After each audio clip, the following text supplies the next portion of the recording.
Next speaker, Sri Lavu Sri Krishna. Thank you, sir. Thank you for allowing me to speak on demands for grants. When we thought the economy was recovering, again the brakes were put in place because of what's happening in all the major economies across the world. Our manufacturing sector, the growth is going back. Our service sector, there's a huge job losses, not just in the billion-dollar valuation startups, but also in the major tech companies like TCS and Wipro and all these companies. And the unemployment rate across the country is touching almost to 8%, which is more than 8%. There's a feeling across the country, what's keeping the youth busy is the cheap data that is available. Under these circumstances, I commend the finance minister and the union government for undertaking the welfare-oriented measures to push for the upliftment of the citizens of this country, sir. Almost 25% of the allocation in this demand for grants has been allocated towards the fertilizer subsidy, sir. Please. This will ease the financial pressure faced by the Honourable farming members, community. please. But there are two figures that do not sit well. Please. But there are two figures that do not sit well when government is talking of Atmanirbhar Bharat, sir. 1/4 of the allocated funds for the fertilizer is for the imported fertilizer, sir. Domestic production of fertilizer was 36.2 lakh tons, much lower than the target of 41.5 lakh tons in October, sir. This issue needs to be given serious thought if you are talking about Atmanirbhar Bharat, sir. Government is looking towards commercialization of and exploiting of production of phosphate deposits, sir. Government should look to Kadapa Basin in Andhra Pradesh, which has huge deposits, sir. Another 60,000 crores is allocated towards food subsidies, sir. Pradhan Mantri Garib Kalyan Yojana has been recently extended until December 2022, sir. Given the inflation and food grain shortage, it is wise to extend it further, sir.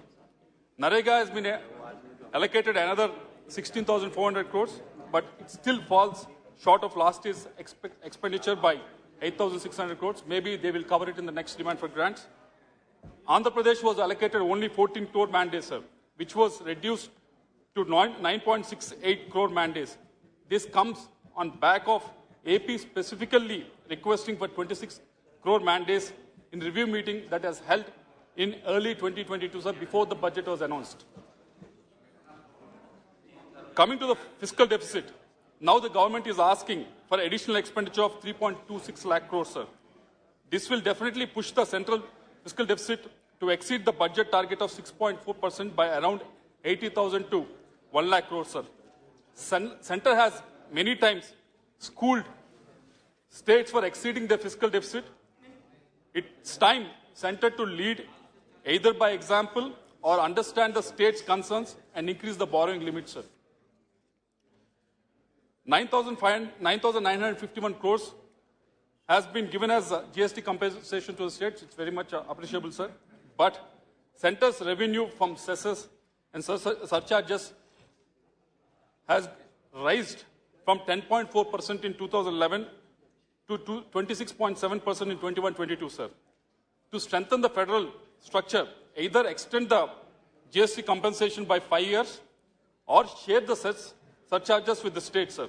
Because PMGSY, JJM, and land acquisition costs that has to be incurred by the states towards the roads and railways has to come from the states, sir. Unless, if these projects has to go forward, and if central government wants states to take this forward, these cess and surcharges has to be shared with the state governments. Otherwise, states like Andhra Pradesh, no projects can go forward, sir. In 22-23 budget, it's all about capex expenditure, sir. Minister has talked about capex expenditure. We all members have talked about capex expenditure, and everyone said it's a silver bullet for all the problems that is there in this country, sir. Government has an ambitious capex target of 7.5 lakh crore. It was 24% higher than previous year, sir. But CAG data indicates that between April and October 2022, expenditure was around 4 lakh crores. It was almost close to 50%, sir. Under the supplementary demand for grants, CapEx has been augmented by 31,000 crores, indicating that close to 60% of the target will be achieved. Government may say CapEx happens only when states come together, projects are identified, land allocation from the state side is done, and various other reasons, sir.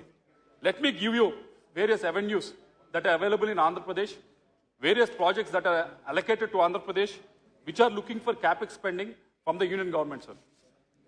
There are 7 projects that are waiting from them, sir. Avenue 1, Polavaram project, sir. It was lifeline of Andhra Pradesh.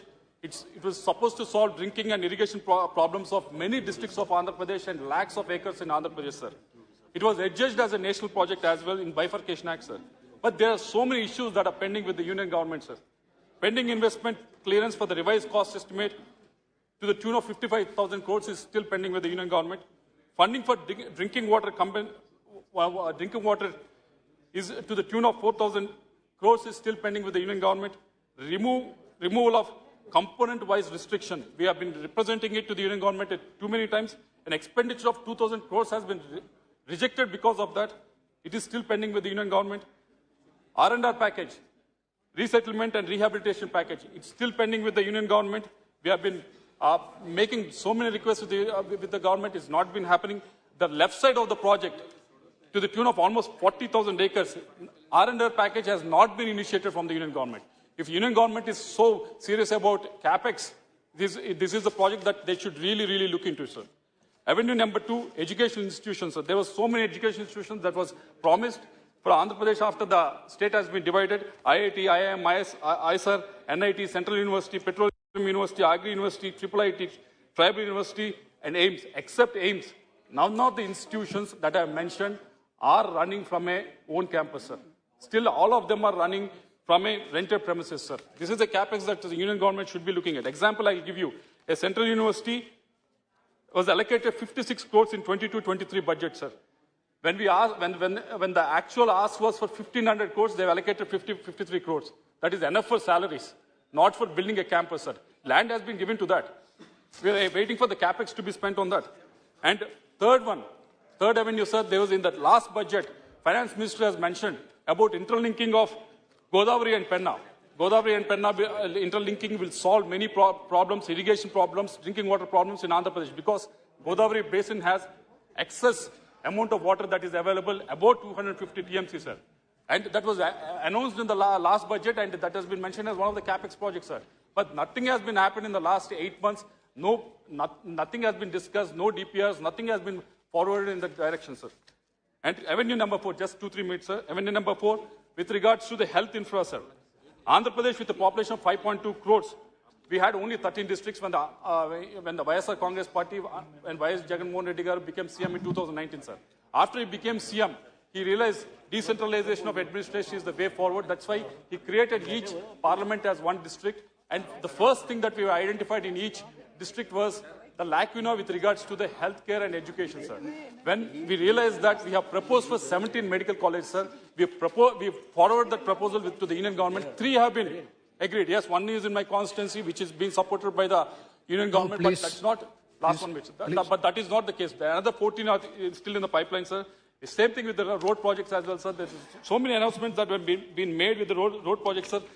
Works of 1,50,000 crores are under implementation, sir. Another 48,000 crores has been awarded, sir. So when these are going to see the light of the day, sir, unless the capex has been spent, sir. And railway projects, last 2 points, sir. Railway projects have been sanctioned to the tune of 9,000 crores, sir, for the year 22-23. When they sanctioned it, we mentioned it, sir. Are you going to spend this amount or not?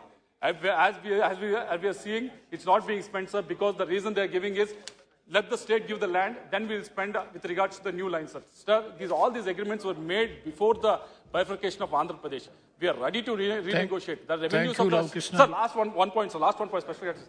All these were made before 2014, sir. So we are asking to renegotiate, sir, so that these projects can be taken forward, sir. Last and final one, sir, with regards to the last one, with regards to the special category status, sir. How many total last points? Last point, sir. This is the last one, sir.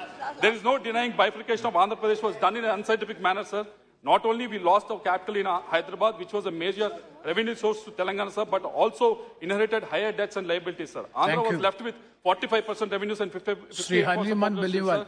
To overcome these challenges, Andhra was promised special One second. Conclude. policies may change, sir, but the promises should never be forgotten, sir. We believe the government is a continuous process, sir. As a special category status is Andhra right of Andhra people. Thank you. Keep raising that. We demand for that. We fight for that. Hanuman Thank you very Benivalji, much, sir. please. सभापति महोदय